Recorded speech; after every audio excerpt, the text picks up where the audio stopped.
Tidak ada seorang pun yang bisa memenuhi kebutuhan hidupnya secara sendiri-sendiri. Nah, Islam telah menyelamatkan manusia dari ras diskriminasi, mengikat manusia dengan persaudaraan yang berlandaskan kepada akidah. Karena itu dianjurkan bersilaturahmi.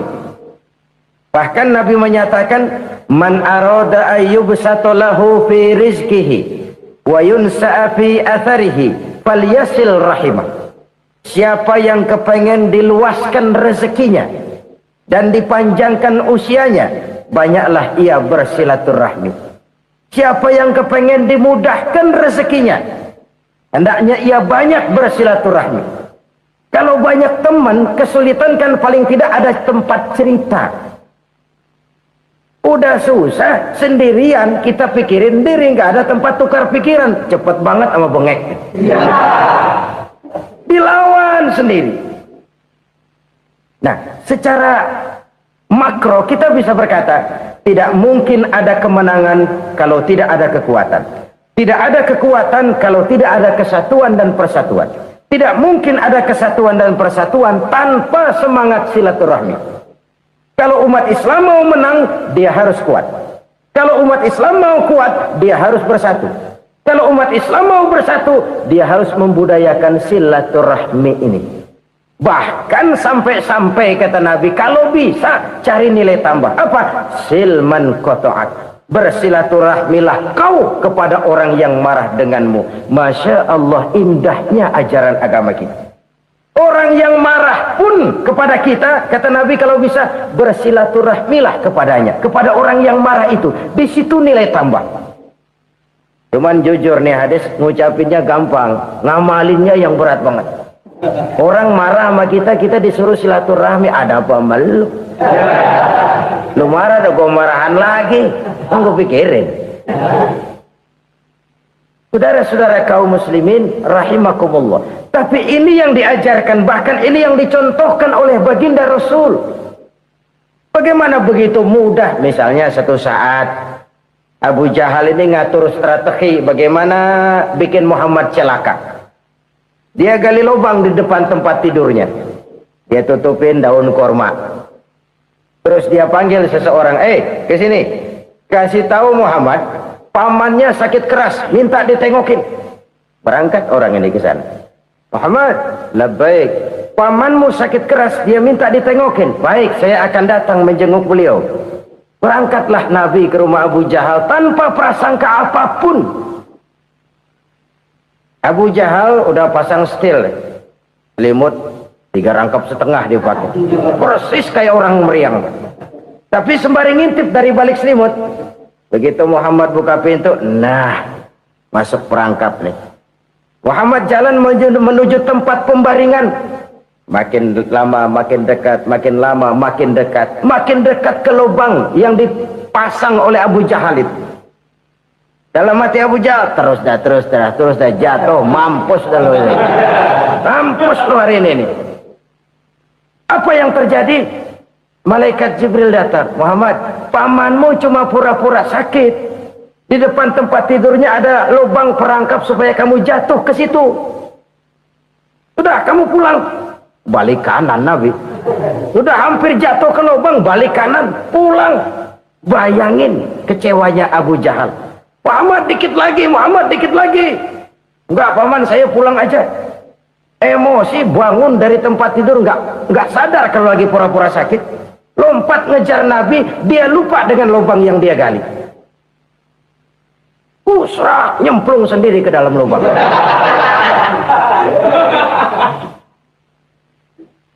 Nabi terus berlalu. Ini terjadi keanehan. Jatuh ke lubang yang dia gali itu sebenarnya nggak terlalu dalam ya, antara 3-4 meteran lah. Tolong saya jatuh ke lubang ini. Datanglah pelayan-pelayannya itu. Angkat saya dari sini. Oh, yang ngulurin tambang. Satu gulung, belum juga nyampe itu tambah. Kurang, beli lagi ke warung. Sambung, ulur lagi, nggak juga bisa sampai. Wah, ini kerjaan Muhammad ini.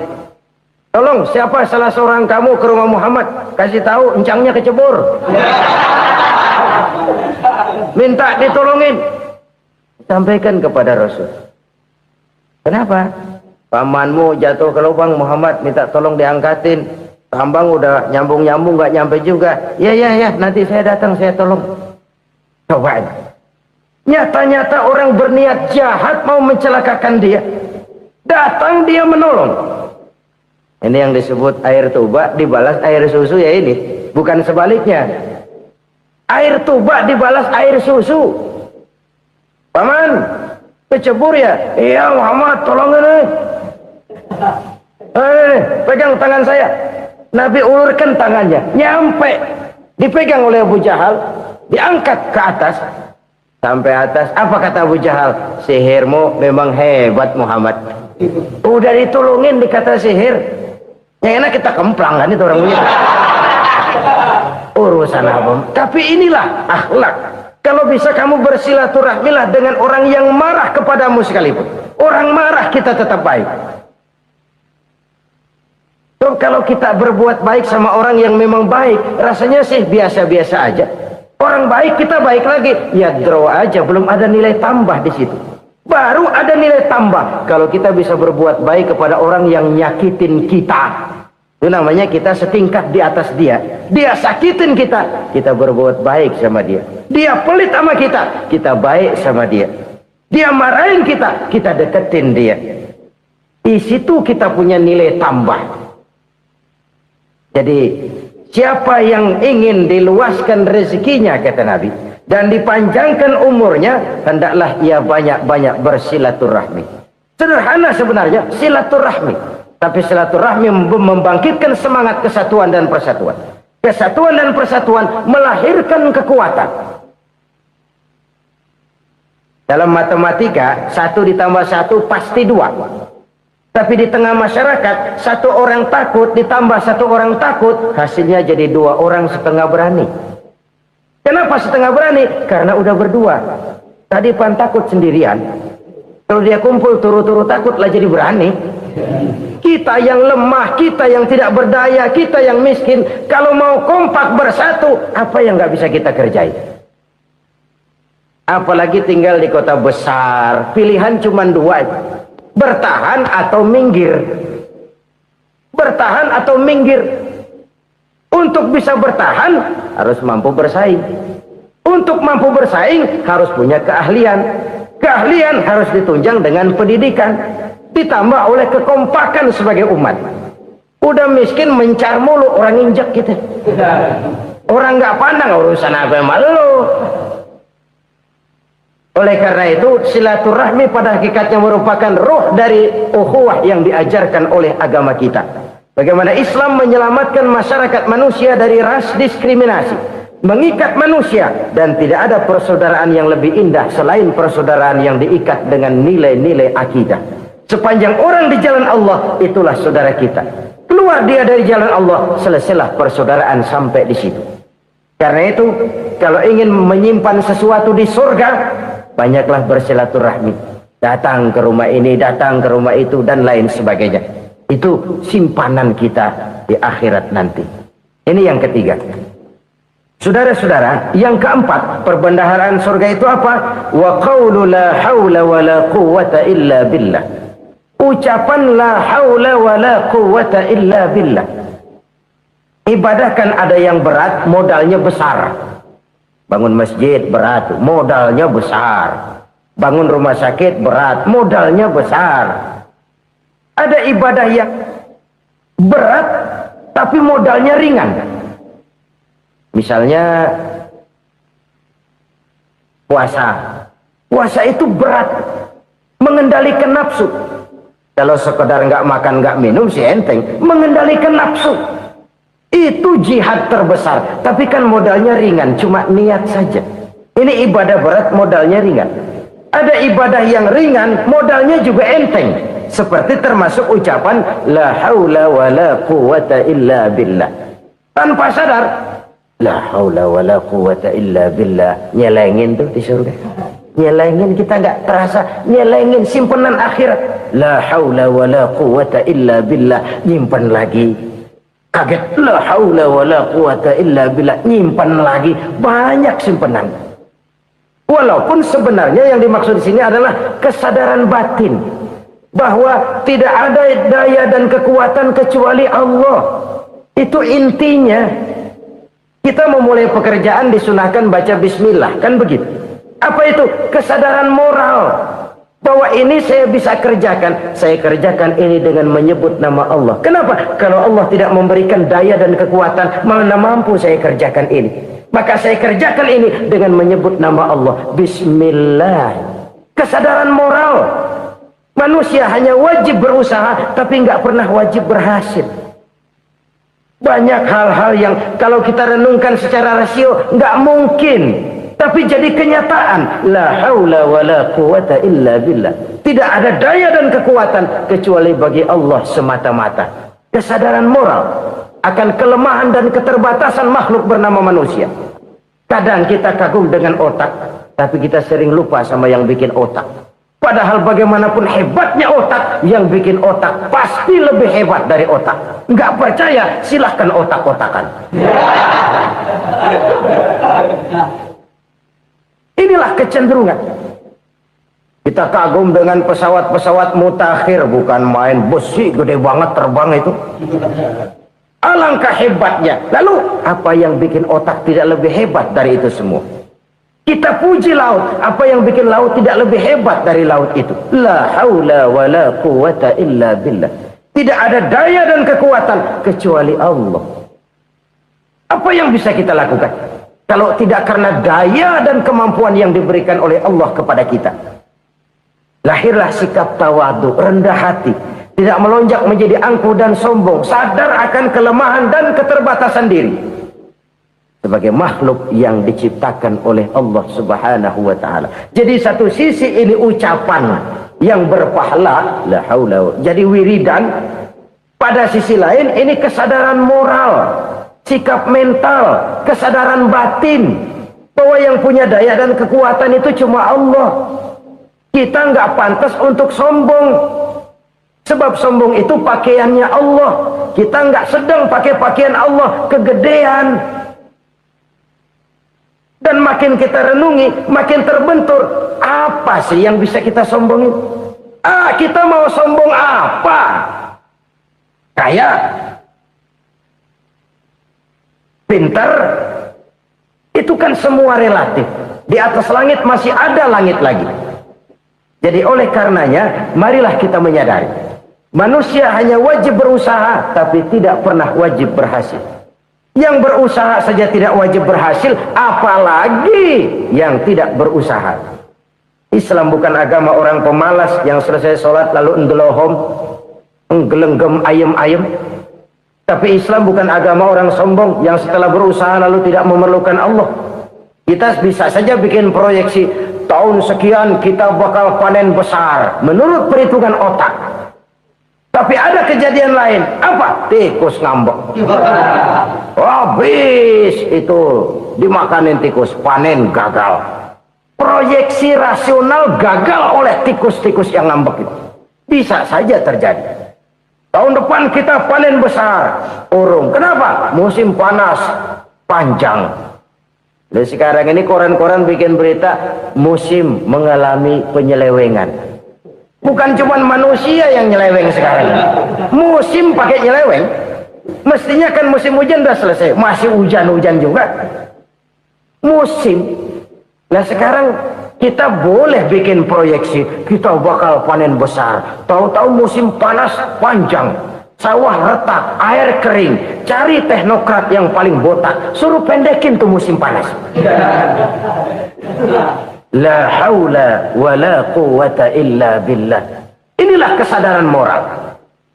Saudara, saya teringat satu saat ada seorang konglomerat. Umurnya ya kira-kira 70-an. Satu saat dia ditanya oleh wartawan, "Pak, umur Bapak berapa sih?" "Ya paling 10 tahun." 10 tahun? 10 tahun? Anak Bapak berapa orang? Satu saja? Satu. Harta Bapak berapa?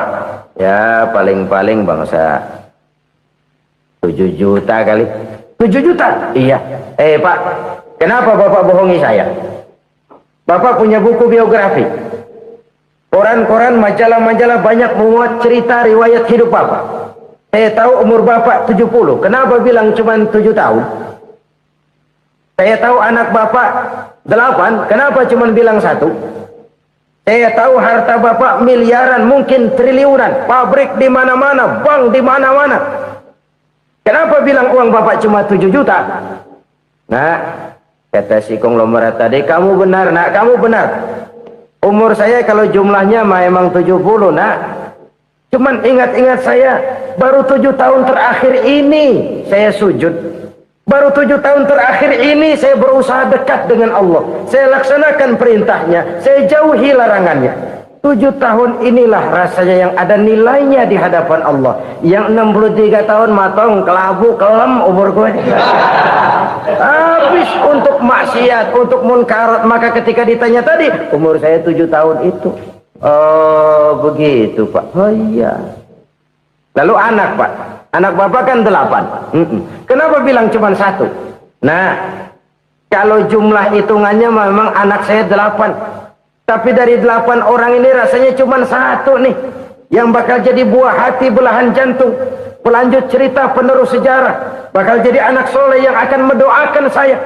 Cuma 1 rasanya anak saya ini yang bakal jadi buah hati saya. Besar-besaran saya. Yang akan mendoakan di kubur saya. Yang akan mendoakan di akhirat saya. Yang 7 orang mana? Masya Allah, yang atu tenggeng, yang atu nyekek botol mulu, yang atu nggak karu-karuan. Makanya saya bilang 1 anak saya yang akan bisa mendoakan saya. Oh begitu Pak. Iya. Nah harta Pak, harta Bapak kan triliunan. Pabrik Bapak di mana-mana. Uang Bapak hampir di tiap bank-bank besar. Kenapa bilang cuma 7 juta? Betul kau nak. Harta saya kalau jumlahnya memang miliaran, triliunan mungkin. Tapi yang saya ingat baru 7 juta tuh yang saya belanjakan di jalan Allah. Saya nyumbang masjid, saya santuni yatim piatu, saya bantu pembangunan pesantren, saya bantu pembangunan rumah sakit Islam. Itu yang akan saya bawa pulang ke akhirat, yang 7 juta itu. Yang triliunan itu nanti akan diperebutkan oleh anak-anak saya sebagai waris saya. Jadi harta saya 7 juta itu yang bakal nemenin saya di akhirat. Yang akan saya bawa pulang jadi teman saya. Saudara-saudara kaum muslimin, jangan-jangan orang tua itu adalah kita-kita ini. Jangan-jangan kita-kita ini adalah orang tua itu. Jangan-jangan itu potret dari diri kita masing-masing. Dari sekian umur yang diberikan Allah, berapa tahun yang ada nilainya di hadapan Allah? Dari sekian anak-anak yang merupakan amanah, berapa yang akan mendoakan kita sebagai orang tuanya menjadi anak soleh? Dari sekian banyak harta yang diberikan Allah, berapa yang akan kita bawa pulang menghadapnya nanti, yang kita belanjakan di jalan Allah? Ini sebuah potret kehidupan. Karena itu kita kembali kepada la haula wa la quwwata illa billah. Kita wajib berusaha, kita wajib berikhtiar. Selebihnya, segala daya dan kekuatan hanya milik Allah saja semata-mata. Satu kesadaran batin dari setiap pribadi muslim. Setelah ia berusaha dan berikhtiar, ia menyerahkannya kepada Allah Subhanahu wa ta'ala. Jadi, satu sisi ini merupakan wiridan ucapan yang mengandung pahala. Pada sisi lain, ini merupakan sikap batin dari seorang muslim di dalam ia menghadapi realitas kehidupan ini. Saudara-saudara kaum muslimin rahimakumullah. Kalau ini kita jadikan satu basis kehidupan, maka ini akan menyelamatkan manusia dari kemungkinan tergelincir menjadi orang yang lupa diri dan lupa darat. Sebab itu Imamul Ghazali berpesan, jadidis safinah fa innal bahra amiq wa khuziz zad fa inna safara ba'id wa khaffifil hamla fa innal hamla sadid. Perbarui selalu kapalmu karena lautan sangat dalam. Bawa bekal yang banyak karena perjalanan ini sangat jauh. Ringankan beban karena kebanyakan beban akan menyakitkan. Alangkah indah kalimat ini, alangkah dalam makna yang terkandung di sana. Perbarui selalu kapalmu karena lautan sangat dalam. Apa artinya ini? Jaga mentalmu baik-baik. Pelihara imanmu baik-baik, karena hidup penuh cobaan seperti lautan. Kita kalau berlayar di lautan kan kadang-kadang tenang, angin bertiup sepoi-sepoi basah. Jika malam